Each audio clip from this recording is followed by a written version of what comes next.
in the last few seconds, that motorcade has just arrived here at Buckingham Palace. King Charles III arriving for the first time since he assumed that title upon the death of his mother yesterday. And I can tell you there were cheers, there were claps, and there has been this sense of anticipation in the last hour or so as he had been due to arrive. A really sombre atmosphere, nevertheless, an atmosphere that King Charles will also share, no doubt, but no time for him to mourn, to grieve in private, as we know, straight from Balmoral, from his mother's side, here to share in the nation's grief. Now, we expect he may be doing a walkabout at the moment, and we're just going to send the camera over my shoulder to see what can be seen from the crowd. But every inch of wall, every little corner that the public can squeeze themselves into, they have been using. And of course, if I can cast your minds back 25 years, it was Her Majesty herself, of course, who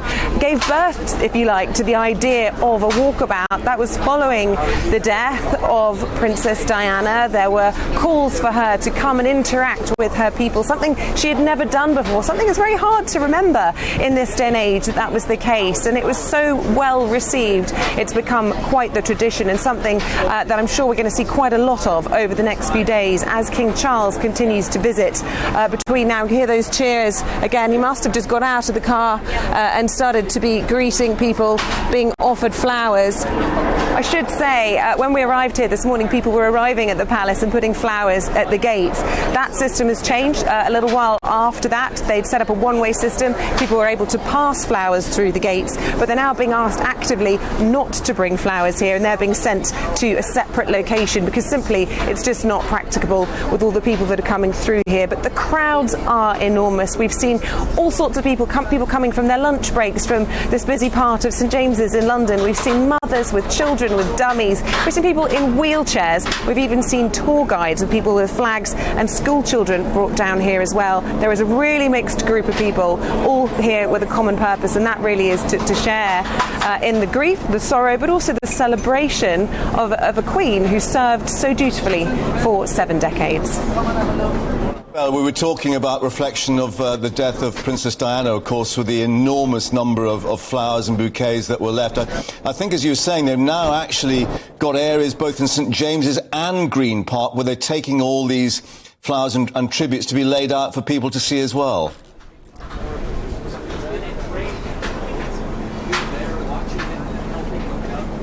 Yes, and in many ways that might be strange for people because we keep seeing people arriving with flowers and walking away with them, but I think just the huge volumes of people, it's just not practical to have them laid out in front of the palace here. And you just think back 14 weeks to the Platinum Jubilee and the huge crowds we saw here then.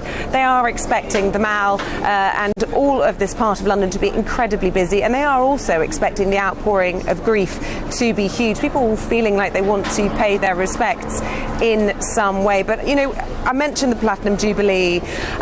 I was here for that, covering it for GBNews, and goodness me, the contrast in atmosphere. I mean, of course, we had a summer's day then. We had the beautiful blue sky, that wonderful weekend, the party at Buckingham Palace.